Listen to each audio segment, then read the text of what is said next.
So I said, well, what you really mean is he's not alive. And he said, yes, that's what I mean. So for very young children, the sense of being real and the sense of being alive are somehow connected. And I'm going to circle back to this point at the end. But before I do that, I'm going to tell you a little bit about quantum computers and why people care so much about them. There are literally tens of thousands of some of the brightest people in the world today trying to build these machines and understand them. And I'm going to tell you why. In my last 15 years of working on this type of stuff, I found that scientists divide up into two categories of zealots about this field. The first half are people who are absolutely entranced by the physics of these things. This quote is from a respectable scientist, in fact, one of the founders of this field, that may look a little strange to you who don't follow theoretical physics, but there is a very clear prediction that our most successful theory of nature makes, and that is that there are an enormous number, mind-bogglingly large number, of parallel realities, as real as this one, that have different consistent histories. So imagine a world where all of the laws of physics as we know them are obeyed, but different decisions were made along the way. Different decisions at the level of tiny microscopic particles, different decisions all the way up to what you chose to eat for lunch, and whether you chose to come to the session or not. Quantum mechanics makes a very specific prediction that all of those are as real as the thing that you remember. And this is bizarre, because we don't see those other things.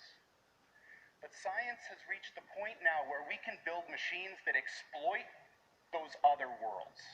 And quantum computers are perhaps the most exciting of all of these that we have within, or almost within our grasp right now.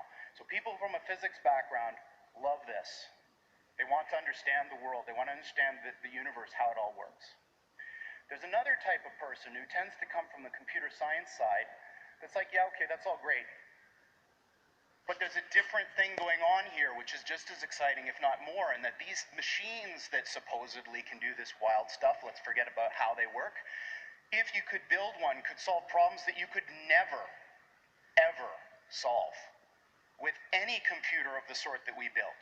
If you took every single atom of silicon in the world and made the most sophisticated conventional Intel-style processor that you could build, there are problems we know of that I could write down on a sheet of paper that you could never, ever, ever solve with that thing, that you could with this kind of machine. So that's very exciting. Humans use tools to do things. If you give humans a new kind of tool that can do things you couldn't otherwise do, imagine the possibilities.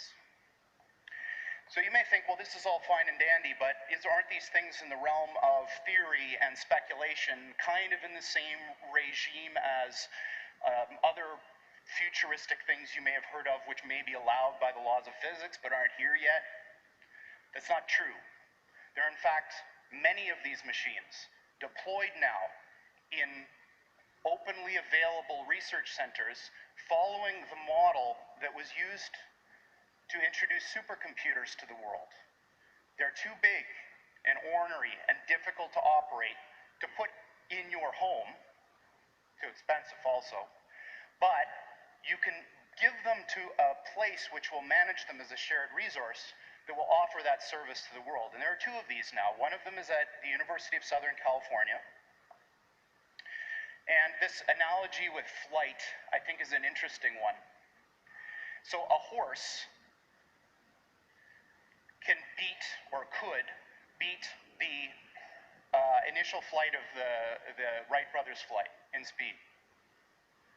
But a plane is not a faster horse. A plane is a different kind of machine. The plane takes advantage of another resource that nature gives us, this third dimension, in order to do something that matters to people better that you could do with any horse. It doesn't matter how fast you make a horse, it will never fly, at least the kinds of horses that we know about. So these types of computers now are being thought of in the same way. They're not terrifically powerful yet, but they're doing something completely different than what your computer does. And that thing is like flight. It gives these computers access to these new resources, maybe you could call them parallel universes, in order to do something that you couldn't otherwise do.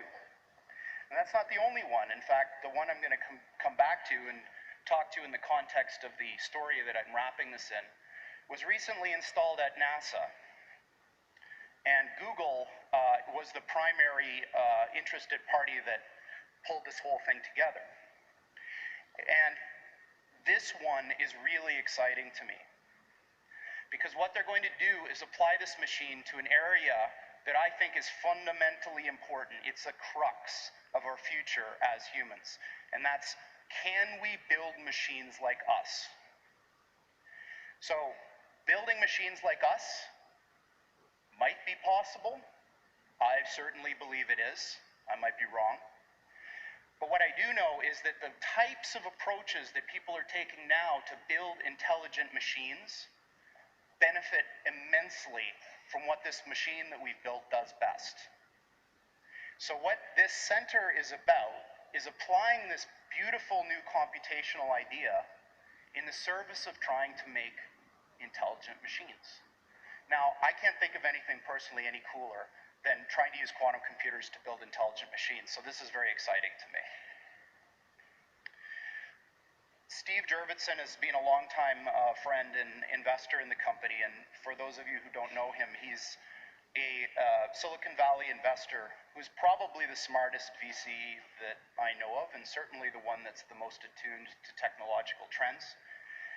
He's on the board of SpaceX, Tesla, Synthetic Genomics, which is Craig Venter's company, is trying to build artificial life, and D-Wave, and that's it. And this is his particularly poetic way of framing the difference between the machines we build and conventional computers. This is what they look like. There are two of them. These are from our lab in Burnaby in British Columbia. From the outside, they look like giant black monoliths. Big metal boxes, about 10 feet on a side, 12 feet tall. And they are powered, they have a fridge inside them, a refrigerator that cools these chips to almost absolute zero. Just a wisp, a fraction of a degree above absolute zero. Hundreds of times colder than interstellar space. Amongst the coldest and most isolated and extreme conditions that humans have ever been able to engineer. These fridges, interestingly enough, which are called pulse tube dilution refrigerators, have a thing called a pulse tube, which emits a sound roughly once per second, which sounds eerily like a heartbeat. So if you have the opportunity to stand next to one of these machines, it is an awe-inspiring thing, at least for me. It feels like an altar to an alien god. They really are impressive machines. At the heart of this big box is a tiny chip about the size of your thumbnail. And on this chip resides all of the wonder and magic that makes this thing go. I'm not going to describe in any mathematical detail how it all works, but let me give you an analogy. In quantum mechanics, there's this concept that a thing can exist in two states which are mutually exclusive at the same time, quote unquote. And I'm using those words because the English language was developed before we had concepts to describe what these things actually are doing. But I'm going to give you a roundabout way of understanding this. Imagine that there really are parallel universes out there, and now imagine you have two that are exactly identical in every respect, all the way out to the horizon as far as we can see, down to the last little atomic detail of every single thing, with only one difference. And that's the value of a little thing called a qubit on this chip, which is a contraction of quantum bit. And that qubit is very much like a bit or a transistor in a conventional computer. It has two distinct physical states, which we call 0 and 1 for bit. In a conventional computer, these are mutually exclusive. That device is either one or the other, and never anything else. In a quantum computer, that device can be in this strange situation where these two parallel universes have a nexus, a point in space where they overlap. And when you increase the number of these devices, every time you add one of these qubits, you double the number of these parallel universes that you have access to, until such time when you get to a chip like this, which is about 500 of these bits, you have something like 2 to the 500th power of these guys living in that chip. So the way I think about it is that the shadows of these parallel worlds overlap with ours. And if we're smart enough, we can dive into them and grab their resources and pull them back into ours to make an effect in our world. Now, this may sound very odd to you and bizarre, and in fact, I am using language that a normal theoretical physicist probably wouldn't use, but this is, what I'm telling you is absolutely correct and in line with the way that these things actually work. We've been doing this for some time now, and in fact, we have our own version of Moore's Law. The doubling of the number of these qubits on the chip has happened once a year for the past 9 years. So for the last 9 years, every year the number of these qubit devices has doubled, and it will continue to do so. As a point of reference in terms of how fast these things are, in one generation of chip, the one from the system that was installed at USC to the one that Google and NASA have now, the speed of the device went up by almost 500,000. This is the kind of progress that you're going to see with these types of machines going forward.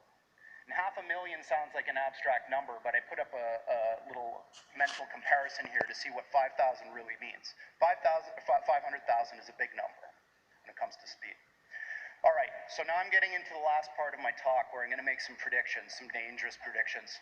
So predictions are very dangerous for a variety of reasons. Often they're wrong, which is one.